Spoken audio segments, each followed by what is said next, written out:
নমস্কাৰ মৰমৰ ছাত্ৰ ছাত্ৰীসকল পুনৰবাৰ সকলোকে আমাৰ গেব এডুকেশ্যন চেনেলটোলৈ স্বাগতম জনাইছোঁ। আজি আমি আলোচনা কৰিম অষ্টম শ্ৰেণীৰ অসমীয়া পাঠ্যপুথিৰ সুখ কবিতাটিৰ সম্পূৰ্ণ প্ৰশ্ন উত্তৰসমূহ। গতিকে তোমালোকে সম্পূৰ্ণকৈ ভিডিঅ'টো শেষলৈকে চাই যাবা। এতিয়া চাওঁ আহা আমি প্ৰশ্নৰ উত্তৰসমূহ। প্ৰথমে আছে ৩ নম্বৰ প্ৰশ্নটোৰ পৰা। ইয়াত দিছে উত্তৰ দিয়া টো হৈছে সুখ সুখ বুলি সংসাৰত সুখ বিচাৰোঁতে মানুহে কি পায়?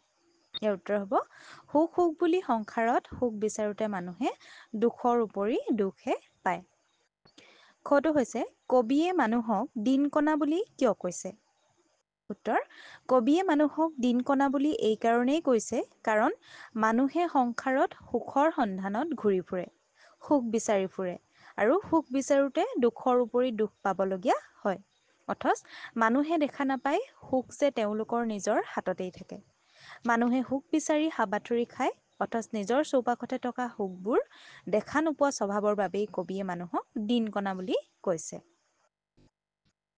যিহেতু মানুহে নিজৰ সুখখিনি বিচাৰি নাপায়, দেখা নাপায় সেইবাবে দিন কণা বুলি কোৱা হৈছে। তাৰ পাছতে গ নম্বৰ প্ৰশ্নটো চোৱা সুখ পাবলৈ হলে আমি কি বলিদান দিব লাগিব? উত্তৰ চোৱা সুখ পাবলৈ হলে আমি নিজৰ স্বাৰ্থৰ বলিদান দিব লাগিব। অকল নিজৰ বাবেই চিন্তা কৰা স্বভাৱ পৰিহাৰ কৰি আনৰ হকেও কাম কৰিবলৈ বা আনৰ কথা আমি ভাবিব লাগিব। তেতিয়াহে আমি নিজৰ মনত সুখ পাম। ঘ নম্বৰটো হৈছে পৰম পিতাৰ সন্তান বুলি কাক কোৱা হৈছে? উত্তৰ পৰম পিতাৰ সন্তান বুলি এই পৃথিৱীত বাস কৰা সকলো প্ৰাণীকে কোৱা হৈছে। আমাৰ পৃথিৱীখনত যি যি প্ৰাণীয়ে বাস কৰি আছে সেই প্ৰাণীবিলাককে পৰম পিতাৰ সন্তান বুলি কবিয়ে কৈছে। উঙ নম্বৰটো হৈছে স্বাৰ্থৰ বাটত কিহে বিন্ধে বুলি কবিয়ে কৈছে? স্বাৰ্থৰ বাটত দুখৰ কাঁইট আৰু খোজে প্ৰতি শূলে বিন্ধে বুলি কবিয়ে কৈছে। প্ৰথম চাটো চোৱা সুগন্ধি কুসুম ক'ত ফুলে? উত্তৰ সুগন্ধি কুসুম নিস্বাৰ্থৰ বাটত ফুলে। দ্বিতীয় ছটো হৈছে জীৱনটো অকল নিজৰ নিমিত্তে নহয় তেনেহলে কাৰ বাবে?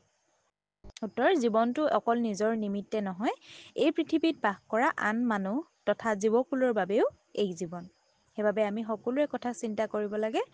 কেৱল আমি নিজৰ কথা চিন্তা নকৰি সকলোৰে পুণ্য কামনা কৰি যাব লাগে। তাৰপিছতে চোৱা কি কৰিব পাৰিলে সংসাৰৰ পৰা দুখ নোহোৱা হ'ব?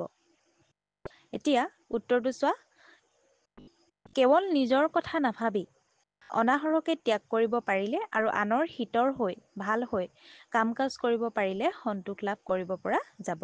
মনটোক যদি আমি থিৰ কৰোঁ, থিৰ কৰি এই পৃথিৱীত বসবাস কৰা আন জীৱকুলক নিস্বাৰ্থভাৱে মৰম কৰিব পাৰিলে আৰু সকলোকে নিজৰ ভাই ভনী হিচাপে ভাবিব পাৰিলে বিশ্ব প্ৰেমেৰে ভৰপূৰ হৈ পৰিব আৰু সংসাৰৰ পৰা দুখ নোহোৱা হ'ব।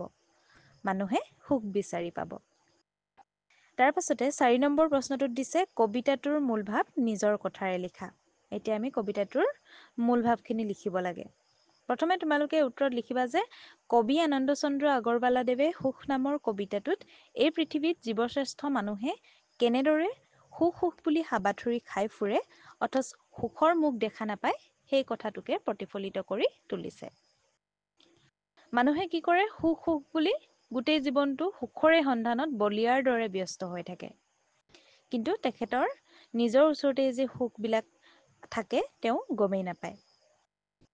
সেইবাবে কবিয়ে কৈছে যে যিসকলে নিজৰ ন্যস্ত স্বাৰ্থক বলিদান দি আনৰ হকে চিন্তা কৰিব পাৰে তেওঁলোকৰ পিছে পিছে সুখ ঘূৰি ফুৰে। তেনেলোকৰ বাবে এই পৃথিৱী হৈছে পৰম সুখৰ ঠাই। যিসকল লোকে আনৰ সুখত সুখী হ'ব পাৰে আনৰ হাঁহিত নিজকে বিলীন কৰি দিব পাৰে তেনেলোকে সদায় সুখী হ'ব পাৰে। কি আনৰ দুখত কান্দিব জনা মানুহে কান্দোনতো সুখ বিচাৰি পায় বুলি কবিয়ে কৈছে। আৰু কবিয়ে কৈছে যে এই পৃথিৱীত বাস কৰা সকলো মানুহেই আমাৰ আপোন। সকলো নৰনাৰীয়ে এজন পৰম পিতাৰে সন্তান বুলি কবিয়ে কৈছে। সেইবাবে কবিয়ে গাই গোটা পেটে ভঁৰাল অৰ্থাৎ কেৱল নিজৰ পেটটোৰ চিন্তা নকৰি আমি লোকৰ দুখলৈ মন দিব লাগে বুলি কৈছে। আৰু মানুহৰ সেৱা আৰু মানুহৰ পূজাক মুখ্য ব্ৰত হিচাপে গ্ৰহণ কৰিলে আমি সুখী হ'ব পাৰিম বুলি কবিয়ে কৈছে। যিহেতু মানুহেই ভগৱান সেইবাবে আমি মানুহকে আমি পুজিব লাগে। কবিতাটোৰ জৰিয়তে কবিয়ে আৰু কৈছে যে মই বুলি কেৱল আমি মোহ মায়াৰ জালত বন্দী হৈ থাকিব নালাগে। এই মই সকলোখিনি কেৱল মোৰ এনেধৰণৰ মনোভাৱে মানুহক তললৈ নিয়ে। কিছুমান মানুহে মোৰ বস্তু মোৰ সম্পত্তি এনেদৰে কিছুমান কথা কয়। সেইবাবে আমি মোৰ শব্দটো নাৰাখি আমি বা আমাৰ শব্দটো আমি ব্যৱহাৰ কৰিব লাগে। আৰু কবিয়ে কৈছিলে যে স্বাৰ্থৰ বাটত কেৱল দুখৰ কাঁইট থাকে, নিজৰ স্বাৰ্থৰ বাটত দুখৰ কাঁইট থাকে, হুল পোতা থাকে বুলি কবিয়ে কৈছিলে। আৰু তাৰ বিপৰীতে যদি আমি নিস্বাৰ্থৰে যাওঁ তেতিয়া আমাৰ সেই বাটটো সেন্দুৰীয়া আলিৰ দৰে হ'ব বুলি কোৱা হৈছে। সেইবাবে আমি যিমান পাৰোঁ নিস্বাৰ্থভাৱে লোকৰ হিত সাধনত মন দিব লাগে। এই পৃথিৱীৰ সকলো মানুহকে আমি নিজৰ ভাই ভনী বুলি মৰম যাচিব পাৰিলে এই বিশ্বপ্ৰেম তথা সুখেৰে পৰিপূৰ্ণ হৈ পৰিব বুলি কবিয়ে কবিতাটোত সুন্দৰকৈ উল্লেখ কৰিছে। এয়াই আছিল কবিতাটিৰ মূল ভাৱ। তাৰ পাছতে চাওঁ আহা আমি 5 নম্বৰ প্ৰশ্নটো। ইয়াত দিছে সংসাৰত সুখ পাবলৈ হ'লে কি কি কৰিব লাগিব? কবিতাটোৰ আলমত লিখা। আমি সংসাৰত সুখ পাবলৈ হ'লে, সুখ বিচাৰিবলৈ হ'লে আমি কি কিনো কৰিব লাগিব সেয়া আমি উত্তৰত লিখিব লাগে। এতিয়া লিখিবা যে সংসাৰত সুখ পাবলৈ হ'লে মানুহে নিজৰ স্বাৰ্থক বিসৰ্জন দি আনৰ হকে চিন্তা কৰিব লাগিব, আনৰ সুখত সুখী হ'ব পাৰিব লাগিব আৰু আনৰ দুখত কান্দিব জানিলে কান্দোনতো সুখ পায় বুলি কবিয়ে উল্লেখ কৰিছে। আমি নিজৰ কথাও ভাবিব লাগিব, লগতে আমি আনৰ কথাও, আনৰ ভাল চিন্তাও কৰিব লাগিব। এই পৃথিৱীত বসবাস কৰা সকলো নৰনাৰীয়ে আমাৰ এক পৰম পিতাৰ সন্তান হয়। গতিকে বিশ্বৰ সকলো নৰনাৰীকেই নিস্বাৰ্থ প্ৰেম কৰিলে এই সংসাৰখন সুখেৰে পৰিপূৰ্ণ হৈ পৰিব। সেইবাবে আমি বিশ্বপ্ৰেমৰ বান্ধোনেৰে বান্ধ খাই সকলোকে ভাই ভনী বুলি গণ্য কৰা উচিত। তেতিয়া আমি সংসাৰত নিশ্চয় সুখ পাম। তাৰ পাছতে 6 নম্বৰ প্ৰশ্নটো চোৱা। তলৰ শব্দবোৰৰ অৰ্থ শব্দ সম্ভাৰ আৰু অভিধানত চাই লিখা। তলত কিছুমান শব্দ দিয়া আছে আৰু সেই শব্দৰ অৰ্থ আমি লিখিব লাগে। দিনকণা, প্ৰথমটো হৈছে দিনকণা। দিনকণা মানে হৈছে দিনতে নেদেখা। দিনতে নেদেখা লোকক আমি দিনকণা বুলি কওঁ। স্বাৰ্থ, স্বাৰ্থ মানে নিজৰ লাভ বা মংগল বিচৰা। বলিদান, বলিদান মানে বলি দিয়া বা উচৰ্গা কৰা। গাই গোটা পেটে ভঁৰাল, তাৰ মানে হৈছে স্বাৰ্থপৰ। পবিত্ৰৰ অৰ্থ হৈছে শুচি বা শুদ্ধ। তৰি মানে হৈছে নাও বা নৌকা। নিস্বাৰ্থ, তাৰ মানে হৈছে স্বাৰ্থ নথকা। উৰ মানে হৈছে অন্ত বা শেষ। অভাৱ, লাগতিয়াল বস্তু নথকা বা নোপোৱা অৱস্থা, সেইটোৱে আমি অভাৱ বুলি কওঁ। থিত, থিত মানে হৈছে ধীৰ বা স্থিৰ। হিত, হিত মানে হৈছে মংগল, উপকাৰী। তাৰপিছতে সন্তোষ, সন্তোষ মানে হৈছে আনন্দ বা তৃপ্তি পোৱা। যথাৰ্থ মানে সঁচা, সত্য। তাৰপিছত হৈছে বৰত, বৰত মানে হৈছে উপবাস বা ব্ৰত। পৰম পিতা, পৰম পিতা ঈশ্বৰ। পমি, পমি মানে লীন। সামৰ্থ, সামৰ্থ মানে শক্তি বা ক্ষমতা। শূল, শূল মানে হৈছে সৰু কাঁইট বা সৰু জোঙা বস্তু। এতিয়া তাৰ পাছতে 7 নম্বৰ প্ৰশ্নটোত দিছে দেখিও নেদেখা কিয় দিনকণা সুখহে হাতত আছে, যিয়ে দিব পাৰে স্বাৰ্থ বলিদান সুখ ফুৰে পাছে পাছে। ইয়াত কবিতাটোৰ পৰা এফাকি কবিতা দিয়া আছে আৰু ইয়াত প্ৰশ্ন দিছে কবিয়ে দিনকণা বুলি কাক আৰু কিয় কৈছে? এতিয়া উত্তৰটো লিখিবা। কবিয়ে দিনকণা বুলি এই পৃথিৱীৰ নৰ মনুষ্যক কৈছে, মানে মানুহক কৈছে। এই পৃথিৱীত মানুহে সুখ সুখ বুলি হাবাথুৰি খাই ফুৰে, অথচ সুখৰ মুখেই নেদেখে। বৰঞ্চ তাৰ উপৰি দুখৰ উপৰিহে দুখ পাবলগীয়া হয়। কিন্তু নিজৰ হাততেই যে সুখ নিহিত হৈ থাকে, সেই সুখক মানুহে বিচাৰি ল'ব নাজানে। সেয়েহে কবিয়ে মানুহক দিনকণা বুলি কৈছে। যিহেতু মানুহে সুখ বিচাৰি ল'ব নাজানে, সেইকাৰণে কবিয়ে দিনকণা বুলি কৈছে। তাৰপিছতে মানুহৰ পাছে পাছে সুখ ফুৰিবলৈ হ'লে মানুহে কি কৰিব লাগিব? লিখিবা। মানুহৰ পাছে পাছে সুখ ফুৰিবলৈ হ'লে মানুহে স্বাৰ্থ বলিদান দিব লাগিব। নিজক ভাল পোৱাৰ বিপৰীতে, নিজৰ কথা চিন্তা কৰাৰ বিপৰীতে আনৰ কথাও আমি আনৰ হকে চিন্তা কৰিবলৈ শিকিব লাগিব। তেতিয়াহে মানুহৰ পাছে পাছে সুখ ফুৰিব বুলি কবিয়ে কৈছে। এতিয়া চাওঁ আহা 8 নম্বৰ প্ৰশ্নটো। ইয়াত দিছে প্ৰসংগ সংগতি লগাই ব্যাখ্যা কৰা। এতিয়া আমি প্ৰসংগ সংগতি লগাই ব্যাখ্যা কৰিব লাগে। কবিতা ফাঁকি হৈছে যথাৰ্থ নিস্বাৰ্থ মৰমী জীৱন, বিশ্ব প্ৰেমেই ভৰপূৰ, বিশ্বৰ সকলো ভাই ভনী তাৰ সুখৰ নপৰেওৰ। এতিয়া প্ৰথমে প্ৰসংগ সংগতি লগাই ব্যাখ্যা কৰিবলৈ হ'লে তোমালোকে লিখিবা উক্ত কবিতা ফাঁকি আমাৰ পাঠ্যপুথি অংকুৰণৰ অন্তৰ্গত সুখ নামৰ কবিতাটোৰ পৰা তুলি দিয়া হৈছে। তাৰপিছতে প্ৰেগেপ চেঞ্জ কৰি লিখিবা মানুহে সুখ কিদৰে আহৰণ কৰিব পাৰে, সেই প্ৰসংগতে উক্ত কবিতা ফাঁকি অৱতাৰণা কৰা হৈছে। পুনৰ প্ৰেগেপ চেঞ্জ কৰি লিখিবা মানুহে যদি নিস্বাৰ্থভাৱে সকলোকে মৰম চেনেহ দিব পাৰে, তেনেহ'লে জীৱনটো সুখেৰে উপচি পৰে। আৰু বিশ্বৰ সকলো মানুহকে নিজৰ ভাই ভনী ৰূপে গ্ৰহণ কৰিব পাৰিলে বিশ্বত প্ৰেম ভাৱ উপচি পৰিব আৰু সংসাৰখনো এখন সুখৰ ঠাই হৈ পৰিব বুলি কবিয়ে কৈছে। আৰু যিসকল লোকে বিশ্বপ্ৰেমৰ ভাৱেৰে উদ্বুদ্ধ হৈ নিজৰ ব্যক্তিগত স্বাৰ্থক জলাঞ্জলি দি প্ৰেম ভাতৃত্ববোধৰ মনোভাৱেৰে আগবাঢ়ে তেনে মানুহৰ জীৱনটো সুখৰ উৰ নপৰে বুলি কবিয়ে কবিতাটোত উল্লেখ কৰিছে। ইয়াৰ পাছতে ৯ নম্বৰ প্ৰশ্নটো চাওঁ আহা। ইয়াত দিছে বাক্য ৰচনা কৰা। প্ৰথমটো হৈছে স্বাৰ্থ বলিদান, তাৰপিছতো সুগন্ধি, সেন্দুৰীয়া, ভৰপূৰ আৰু দিনকণা। এই শব্দকেইটাৰে আমি এটা এটা বাক্য ৰচনা কৰিব লাগে। মই তোমালোকক এটা এটা কৰি দিছোঁ, তোমালোকে নিজেও চেষ্টা কৰিবা বেলেগ বেলেগ ধৰণে লিখিবলৈ। এতিয়া চাওঁ আহা আমি 10 নম্বৰ প্ৰশ্নটো। দিছে কবিতাটোত থকা জুৰীয়া শব্দকেইটা বিচাৰি উলিয়াই বাক্য সাজা। আমি এতিয়া কবিতাটোত থকা যিবিলাক জুৰীয়া শব্দ, সেই জুৰীয়া শব্দসমূহ আমি লিখি তাৰে এটা এটা বাক্য ৰচনা কৰিব লাগে। এতিয়া এটা আছে শক্তি সামৰ্থ্য, তাৰে যদি আমি বাক্য সজাওঁ লিখিব পাৰা শক্তি সামৰ্থ্য অনুযায়ী মানুহে দান কৰা উচিত। তাৰপাছত হৈছে দিনকণা। দিনকণা মানুহে দিনৰ পোহৰত দেখা নাপায়। নৰনাৰী, এই পৃথিৱীখন নৰনাৰীৰ সমষ্টি। গাই গোটা, মানুহ গাই গোটা পেটে ভঁৰাল স্বৰূপ হ'ব নালাগে। তাৰ পাছৰটো হৈছে ভাই ভনী, মধু আৰু ৰীমা দুয়ো ভাই ভনী। ইয়াৰ পাছতে 11 নম্বৰ প্ৰশ্নটোত দিছে তলৰ শব্দবোৰৰ লিংগ পৰিৱৰ্তন কৰা। লিংগ পৰিৱৰ্তন কৰিব লাগে।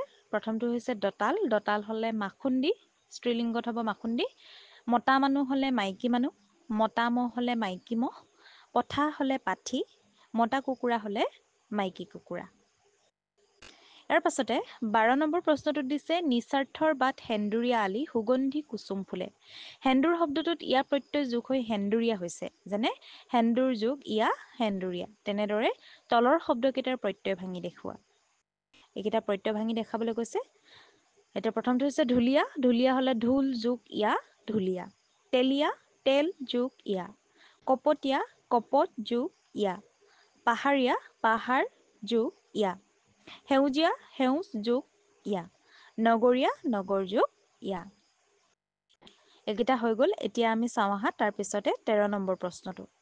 ইয়াত দিছে তলৰ সৰল বাক্যবোৰ যৌগিক বাক্যলৈ পৰিৱৰ্তন কৰা। তলত কিছুমান সৰল বাক্য দিয়া আছে, আমি যৌগিক বাক্যলৈ পৰিৱৰ্তন কৰিব লাগে। এতিয়া প্ৰথমটো হৈছে সঁচা কথা ক'লে সকলোৱে মৰম কৰিব। এই বাক্যটো যদি আমি যৌগিক বাক্যলৈ পৰিৱৰ্তন কৰোঁ তেতিয়া হ'ব যদি সঁচা কথা কোৱা তেতিয়া সকলোৱে মৰম কৰিব। তাৰপিছত হৈছে ব্যায়াম নকৰিলে স্বাস্থ্য ভালে নাথাকিব। ইয়াত যৌগিক বাক্যত হ'ব যদি ব্যায়াম নকৰা তেতিয়াহ'লে স্বাস্থ্য ভালে নাথাকিব। পৰীক্ষাত প্ৰথম হোৱা বাবে প্ৰমোদক সকলোৱে ভাল পাইছিল। এইটো হ'ব প্ৰমোদ পৰীক্ষাত প্ৰথম হৈছিল আৰু সেইবাবে তাক সকলোৱে ভাল পাইছিল।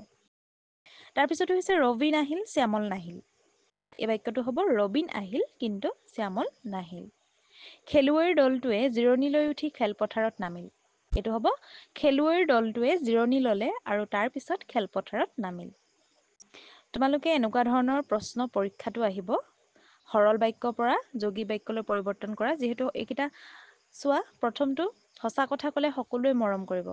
এই বাক্যটো খুব সৰলকৈ আছে, চুটিকৈ আছে আৰু জটিল বাক্য কৰিবলৈ হ'লে এইটো অলপ দীঘলীয়া হয়, আমি দুভাগ কৰি দিবলগীয়া হয়। গতিকে তেনেকৈয়ে গোটেইখিনি লিখা হৈছে। তাৰ পাছতে 14 নম্বৰ প্ৰশ্নটো চাওঁ আহা। স্বাৰ্থপৰ মানুহ আৰু স্বাৰ্থ বলিদান দিয়া মানুহৰ দুখ গুণবোৰ কেনেধৰণৰ কামত ফুটি উঠে লিখা। এতিয়া স্বাৰ্থপৰ মানুহৰ বিষয়ে আমি লিখিব লাগে। তেওঁলোকে স্বাৰ্থপৰ মানুহ আৰু স্বাৰ্থ বলিদান দিয়া মানুহৰ দুখ আৰু গুণ দুয়োটাই লিখিব লাগে। এতিয়া লিখিব পৰা উত্তৰত স্বাৰ্থপৰ মানুহবোৰে সকলো কাম নিজৰ সুবিধা অনুসৰিয়েই কৰে। তেওঁলোকে আনৰ বাবে চিন্তা নকৰে। তেওঁলোকে কেৱল নিজৰ কথা চিন্তা কৰিয়ে কাম কৰে। যিকোনো বস্তু সকলোতকৈ আগত আৰু সম্পূৰ্ণৰূপে নিজৰ কৰি কেনেদৰে পাব পাৰি তাৰে চিন্তাত তেওঁলোক ব্যস্ত হৈ থাকে। আনৰ বাবে ৰাখি চলা অথবা খোৱাৰ অভ্যাস নাথাকে। আনৰ বিপদৰ সময়ত তেওঁলোকে পিঠি দি হাত সাৰিবহে বিচাৰে। আনহাতে স্বাৰ্থ বলিদান দিয়া মানুহবোৰে আনৰ কথা সকলোতকৈ আগত ভাবে। তেওঁলোকে যিকোনো কথা বা কামতেই নিজতকৈ আগত আনৰ বিষয়ে চিন্তা কৰে। তেওঁলোকৰ কথা বা কামে যাতে আনৰ ক্ষতি নকৰে সেই ক্ষেত্ৰত তেওঁলোক সদায় সতৰ্ক হৈ থাকে। যিকোনো বস্তু নিজে গ্ৰহণ কৰাৰ আগত তেওঁলোকে আনৰ বাবে সাঁচে আৰু আনৰ বিপদৰ সময়ত নিজে মৰি হ'লেও তেওঁলোকে সহায় কৰিবলৈ আগবাঢ়ে। এই হৈছে পাৰ্থক্য স্বাৰ্থপৰ মানুহ আৰু স্বাৰ্থ বলিদান দিয়া মানুহ। স্বাৰ্থপৰ মানুহ একদম ইজিকে কৈ দিছোঁ যে স্বাৰ্থপৰ মানুহে নিজৰ কথা চিন্তা কৰে, নিজৰ সুবিধাৰ কথা চিন্তা কৰে কেৱল। কিন্তু স্বাৰ্থ বলিদান দিয়া মানুহবিলাকে নিজক চিন্তা নকৰি প্ৰথমে আনৰ কথা চিন্তা কৰিহে নিজৰ কথা ভাবে আৰু আনৰ হিত হোৱাটো ভাবে, ভাল হোৱাটো ভাবে। ছাত্ৰ ছাত্ৰীসকল, আজিৰ ভিডিঅ'টো আছিল ইমানেই। এই ভিডিঅ'টোৰ উপৰিও যদি তোমালোকে অন্য ছাবজেক্টসমূহৰ কুৱেশ্যন এনচাৰসমূহৰ ভিডিঅ'সমূহ চাব বিচাৰা তেন্তে আমাৰ চেনেলৰ ডেছক্ৰিপশ্যনত প্লে'লিষ্টৰ লিংক দিয়া আছে, তোমালোকে চাব পাৰিবা।